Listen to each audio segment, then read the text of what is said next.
మన ప్రభువైన యేసుక్రీస్తునామమున మీ అందరికీ నా శుభవందనాలండి. ఈరోజు దేవుని వాగ్దానం యెషయా గ్రంథం 46వ అధ్యాయము 4వ వచనము. ముది వచ్చే వరకు నేను ఎత్తుకునేవాడని నేనే, తల వెంట్రుకలు నెరిగే వరకు నేను ఎత్తుకునేవాడని నేనే, నేనే చేసి నన్ను సంకపెట్టుకునేవాడు నేనే, నేను ఎత్తుకుని సురక్షించేవాడు నేనే అని వాగ్దానం వచ్చండి. పరిశుద్ధాత్ముడు అర్ధరాత్రి లేచి ప్రార్థన చేసి వేస్తులు చెల్లించి మళ్ళీ ప్రార్థన చేసి దేవుడు దేవుడే వాగ్దానం వచ్చారు. వెంటనే స్టాటస్ పెట్టిన చూడకట అవునండి నేను కూడా ఉదయకాల సాయంత్రకాల అర్ధరాత్రి ప్రార్థన చేస్తున్నాం, త్యాగం చేస్తున్నాము. బైబిల్ దేవుని కృపలను పూర్తి రాస్తానండి. ఇంకా ఉపవాస ప్రార్థన కూడా చేస్తున్నాను అనమాట. అయితే దేవుడు ఇక్కడ మరి నేనే చేసి నన్ను సంకపెట్టుకోండి నేనే, నేను ఎత్తుకొని రక్షించేవాడు నేనే అని చెప్పేసి రాత్రి దేవుడు వాగ్దానం వచ్చారండి.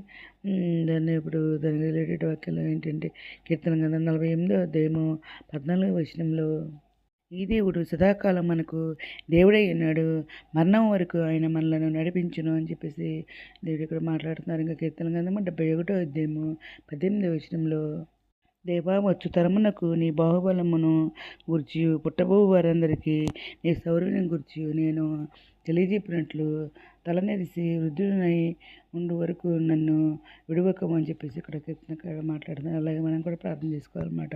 ఇంకా కీర్తన గ్రంథం 92వ అధ్యాయము 14-15 వచనాల్లో, నాకు ఆశ్రయం దుర్గమైన యెహోవా యథార్థవంతుడనియు ఆయన యందు ఏ చోటతనము లేదనియు ప్రసిద్ధి చేయుటకై వారు ముసలితని మందు ఇంకా చిగురు పెట్టుచుందరు, సారం కలిగి పచ్చగా వందరు అని చెప్పి దేవుడు ఇక్కడ మాట్లాడుతున్నారు అన్నమాట. ఇంకా యెషయా గ్రంథం 41వ అధ్యాయము 4వ వచనంలో, ఎవరు దీన్ని ఆలోచించి జరిగించను, ఆది నుండి మానవ వంశములను పిలిచిన వాడినైనా యెహోవానగు నేనే మొదటి వాడను, కడపటి వారితోనూ ఉండువాడను అని చెప్పేసి ఇక్కడ దేవుడు మాట్లాడుతున్నారు అన్నమాట. ఇంకా యెషయా గ్రంథము 43వ అధ్యాయము 13వ వచనంలో, ఈ దినము మొదలుకొని నేనే ఆయనను నా చేతుల నుండి విడిపింపగలవాడు ఎవడను లేడు, నేను కార్యం చేయగా త్రిప్పివేవాడు ఎవడను లేడని చెప్పేసి దేవుడు ఇక్కడ మాట్లాడుతున్నారు అనమాట.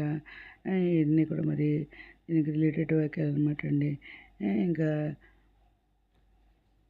దేవుడు తన ప్రజల పట్ల నిరంతర ప్రేమను, నిరంతర ఆదరణను, రక్షణను తెలియజేస్తున్నమాట. ఈ వాక్యాలన్నీ కూడా ఇంకా దేవుడు అన్నారండి, నేను సృష్టించి గర్భంలో నేను నిర్మించి నీకు సహాయం చేయవాడని యెహోవా ఇలా మాట్లాడుతున్నారు. నా సేవాడు యాకోబు, నేను ఏర్పరచుకొని నా ఈశ్వరుని భయపడకు, నేను తప్పికల నీళ్ళని నేను భూమి మీద ప్రవాహాలను నేను కుమరిస్తాను, నీ సంతతి మీద నా ఆత్మను కుమరించేదను, నీకు పుట్టువని నేను ఆస్వాదించేదను, నీటి కాలువల యొద్ద నాటబడిన నిర్వంచి చెట్లు గడ్డలు ఎదిగినట్లు వారు ఎదుగుతారు అని చెప్పేసి ఇది నా దేవుడు మాట్లాడుతున్నారు అన్నమాట.